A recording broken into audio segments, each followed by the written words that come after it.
So for the next 20 minutes, I'm going to hand you over to an expert in the field of using the digital railway to optimise your assets. That sounds very interesting. So perhaps you can tell us exactly how we optimise our assets. Mark Aston. Thank you very much. Thank you very much. Good afternoon, everybody. So yes, the talk today is really a little bit about how do suppliers, manufacturers and operators of rail networks translate this magical term digital railway into something that is useful and actually benefits both the operability of the railway, the running costs of the railway and the passengers that use it. So we all know that railways are predominantly from a pre-digital era, and traditional track and infrastructure maintenance is very much focused around the preventative side of maintenance and ensuring optimum operating conditions by regular track walks, regular inspections of equipment, and historic understanding of the use of consumables, etc. However, the magnitude of the physical number of miles of the railway makes this quite an arduous task. And if you consider the need to provide a smoother, more provision service for commuters especially, Network Rail and many other train operators around the world are very much looking for the ability to run trains reliably closer together without compromising safety and security. So the way to really consider this is actually take away the manual part of maintenance and asset support and turn it into a digital collation of data from these assets. From that collation of data, you can provide analytics that give key performance indicator targets for maintenance teams, for operators, and you know more about what your railway is doing, when it's doing it, and what needs to be maintained to ensure it carries on doing it in the best possible manner. Big question for suppliers on a whole is, how do we provide management of connectivity, particularly in legacy products which may not have had a network connection, may not have 3G, 4G or Wi-Fi communications? In that case, how do you upgrade the equipment to be connected? And then how do you provide analytics that are useful to the end customers, the end operators of the railway network, to actually make best use of the information that you can now provide? So traditional methodology is evolving, and so are customer expectations. If I use the example of our solid sticks that we use for friction management on trains, they're very much a consumable. They make the wheel-rail interface as efficient and as optimum as possible in terms of the power used for trains on the track, and also the avoidance of adverse noise in gauge face and top of rail grinding.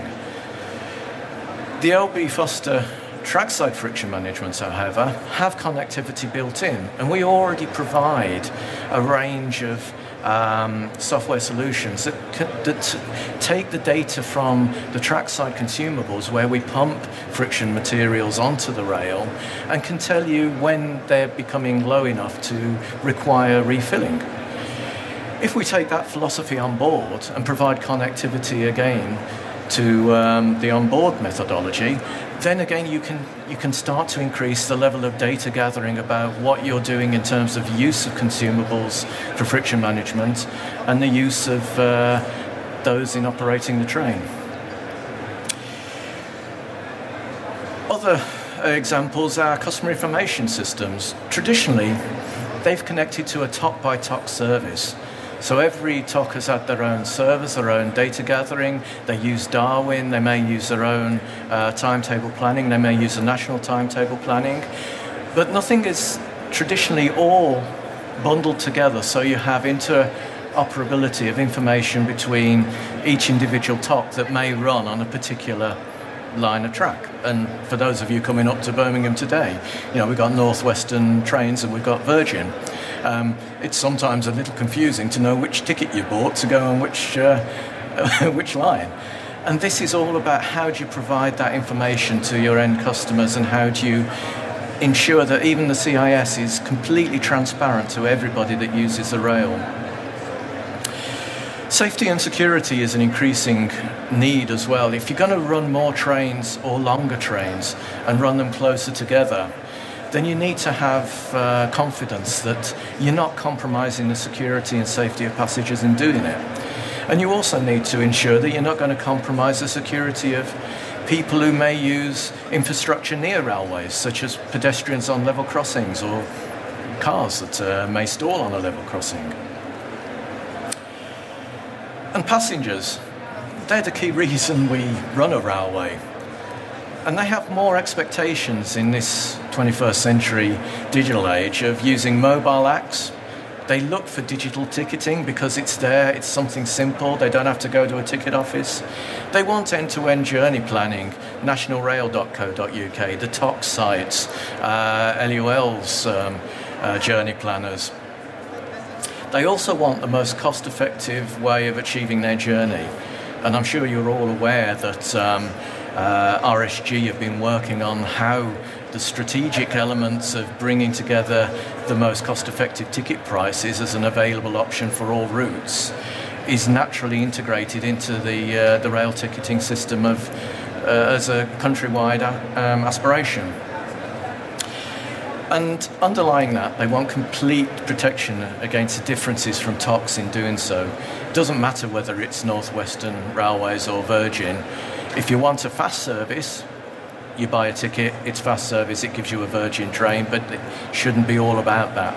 If you're happy to pay the best, most cost-effective price, but you still have a time constraint, then you need to make the judgment of whether it's Northwest or Virgin and have those options presented to you in an application.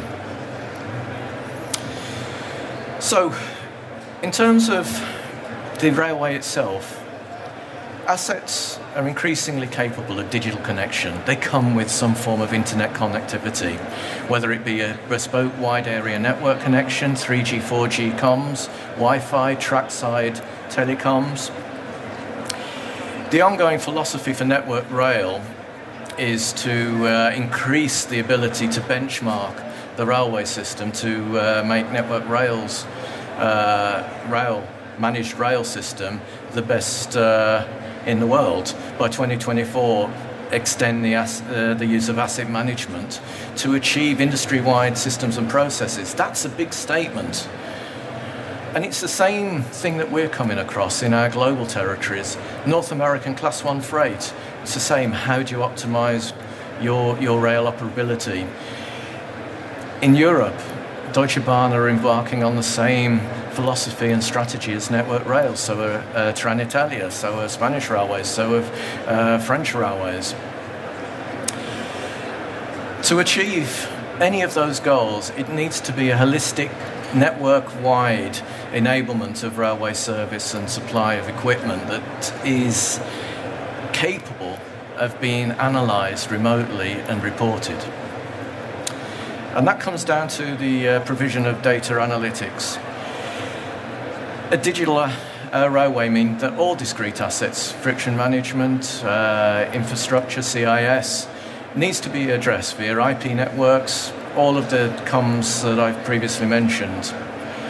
But it relies on three things: the gathering of timely asset information, how you analyse that information in terms of what does it give maintenance teams, what does it give infrastructure management teams, what does it give the operability teams. And it needs a seamless interface of that information into the control systems, just as an accounting system might integrate into an SAP application.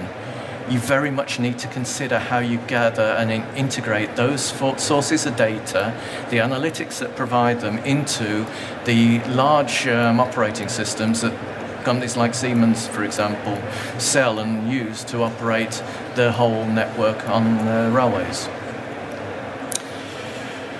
I'll introduce our anatomy suite as an example of how we're trying to tackle this as a 21st century problem. Anatomy is a suite of software that comprises asset management, integration into customer systems, inspection via portable devices for mobile teams to go out there, take their phone, have an app on there, take pictures, take GPS coordinates of joints within trackside signalling that perhaps the cabling is buried within a channel and you wouldn't know where it physically is unless you opened up all the channel routes. We have the reporting for customers. This is the key thing. Each customer has a different set of requirements. And not only customers, but staff themselves need to understand how their job is affecting the correct operation and the timely operation of the network. And underpinning all of that is you're going to have some warehouse maintenance here. So you want to know about your part stock management. You don't want to hold too much capital equipment in stock. You don't want to run out of spare parts for a critical part of the infrastructure that's going to mean trains run slow for a couple of days while it's delivered. All this now is available in a pretty well-packaged solution, and we use particularly asset management in our own friction management products, particularly RPM2. We've implemented this in adjacent industries as well, including social housing, where each house has a number of assets. And the lovely thing is, an engineer might replace a component on a boiler, and he might do it every month for 6 months. Because he's just given the job sheet, he wouldn't know necessarily that there's an underlying cause. He's just replacing a component. With analytics, you can see that that is not the replacement cycle that you should expect for that component. Therefore, there's either something wrong with that batch of components, the component is not spec'd for that system correctly, or there's an underlying cause that needs to be fault found before you actually replace that individual component again. Exactly the same philosophy applies to all of the trackside and infrastructure assets that you have on the digital railway.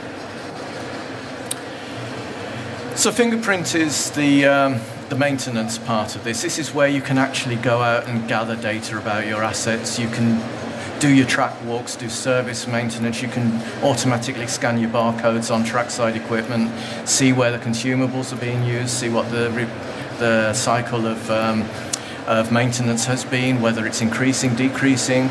It's managing your lifetime asset cost, because you don't need to visit it until that software tells you that you need to schedule a visit to go and see whether it's working appropriately or not. And Brainwave, this is the lovely bit. Although you can't see this, the point is we can configure very clean reporting sheets that tell you exactly what you need to do over the next week, the next month, the next quarter, the next year, the next 2 years in terms of your long-time asset life. If we consider that the target for most infrastructure assets is a 10-year life cycle, you want to maintain them effectively over that 10 years with minimum lifetime cost or optimized lifetime cost, that you don't visit a site, say, with a consumable, only to find that that consumable is still half full in the tank. You only want to replace the consumable at the point where it needs to be refilled. Otherwise, it's a partially wasted journey. You can save costs by planning and using the analytics of history on the data that you gather to effectively manage your asset cost. Heartbeat. One of the biggest things we encounter, both as a company and for our customers, is the actual ability to report back to everyday members of staff what you're doing, how you're doing it, and what the effect of their hard work is in optimizing your business. This, I think, is quite frequently forgotten, and certainly in terms of a digital railway, you want to be able to instill that sense of passion in the maintenance teams, in the track service teams, in the train operating companies, in the head offices. And this is a very important part. If we consider the point I made earlier about footfall through stations, really passengers want to know about their journey well before they have to leave their house. They want to know whether or not there's any delays in either parking at the station or there's any delays through their normal train service if they're a commuter, what the knock-on effect of engineering works might be. And also we want to increase the more automatic provision of information for station staff, like suicide watch and security surveillance. There's a lot of clever analytics in the products we sell for CCTV now that can determine loitering time. They can determine state of mind by facial feature. It's not a wholly proven science and technology yet, but it's there in provable form that can help provide information to both British Transport Police and station management. And we look at smart passenger information as the holistic journey from a customer's home right the way through to their destination. In LB Foster product range, it talks about journey planning. It's the customer information, ticketing, wayfinding, footfall management that I've mentioned in our CIS projects. It's the journey efficiency, which is the telecoms, the infrastructure, the signalling and rail friction management. All of these have an end-to-end, holistic application to the digital railway. If we integrate all of these, not only as our company, but as part of your rail systems, and all competitors have an approach to integrate their products into a similar network, then your passengers know where they're going to be going and how they're going to get there, and you know where the hotspots are to manage footfall. And station displays can become a lot more interactive than they used to be. As you walk through a station, you can talk about what your end journey connections might look like. You can tempt people into the retail units.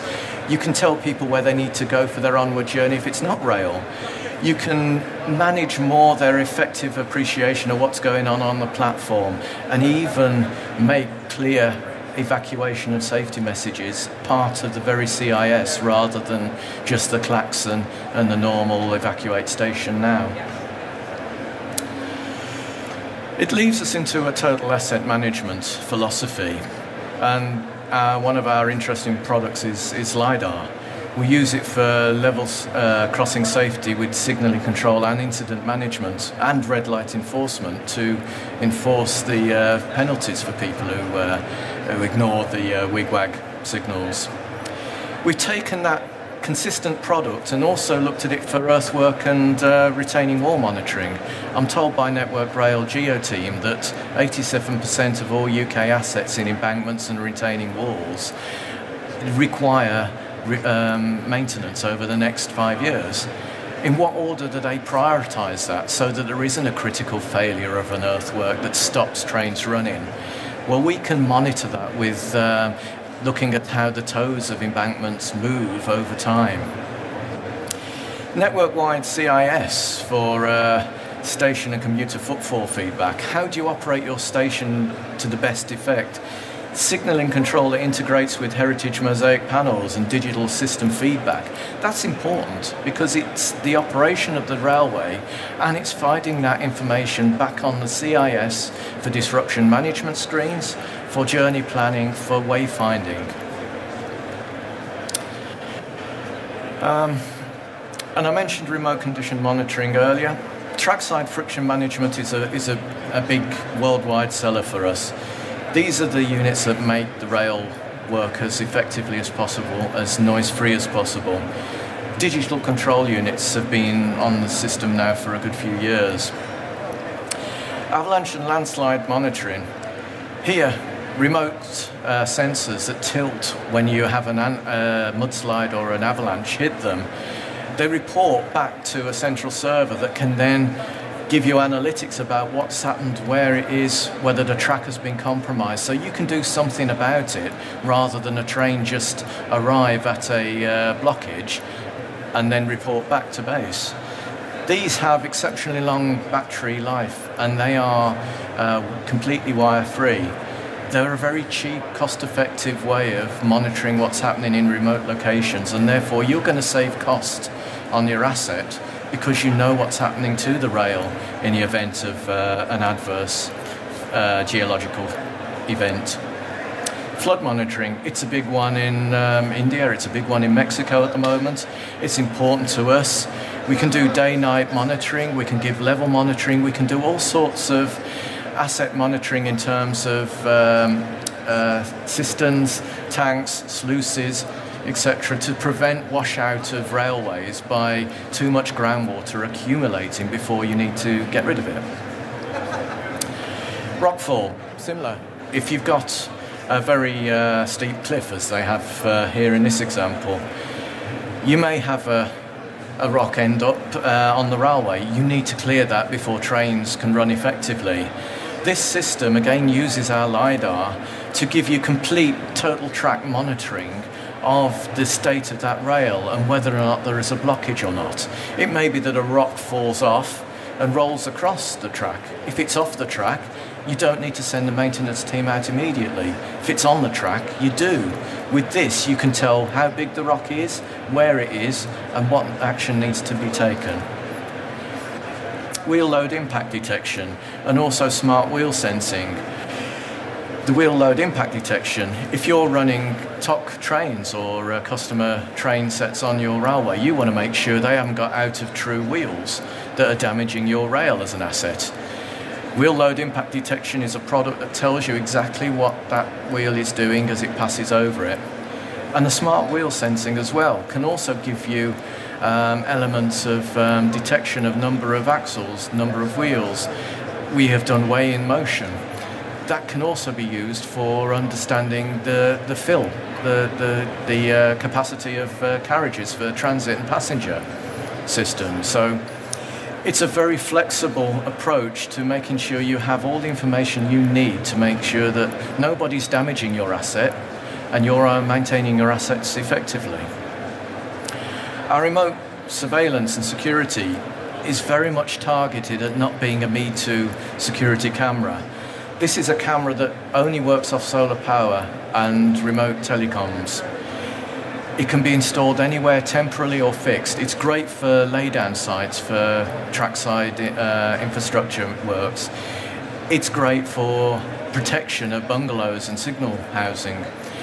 It's also very good for doing intruder detection and grabbing images that can be used for prosecution without people necessarily knowing that they have been caught. And because there's no wires to cut, there's no way they can get around this security system. It is very good in terms of what it does.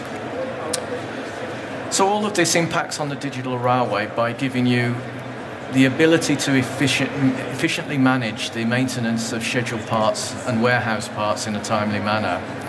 It allows individual assets to be better monitored to predict the consumable needs and maintenance requirements. Gives you a smoother running railway that allows a higher density of train sets on track.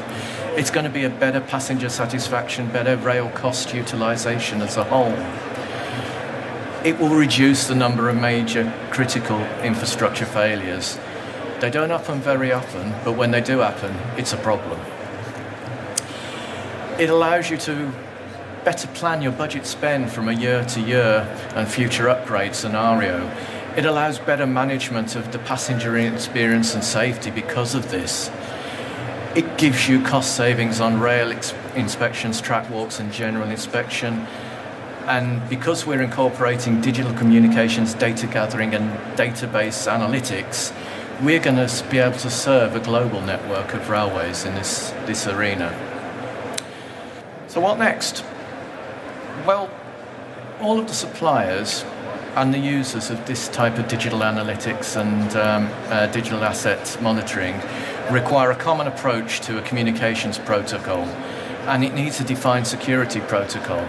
It needs something that is going to be as hacker-proof as possible. Penetration trials need to be undertaken for sensitive networks, and we need to have a unified approach to data collection and analytics that allows review of data from the legacy assets and systems. Importantly, provides the analytics for asset management and maintenance, provides the automatic scheduling of maintenance, spares and consumables, taking the load off the warehousing activities, and take the uncertainty out of monitoring aging assets such as earthworks, retaining walls, and other such historic foundations of the rail network. And we have to get a bit of a sales message. So, we are absolutely committed. CP6 starts this year. we have got a 5-year program to ensure that all of our products, whether they be remote condition monitoring or otherwise, are fully digitally enabled, backed by LB Foster systems that can be integrated into any of your systems at all, and take the railway that was created over 100 years ago into a 21st century plus scenario. We'll just finish on a little video. So thank you very much for your attention today. I'll take questions as you have. The touch points of LB Foster within our world that keeps it moving, from aircraft to power stations to train to rail to safety and security to geological activity. Thank you.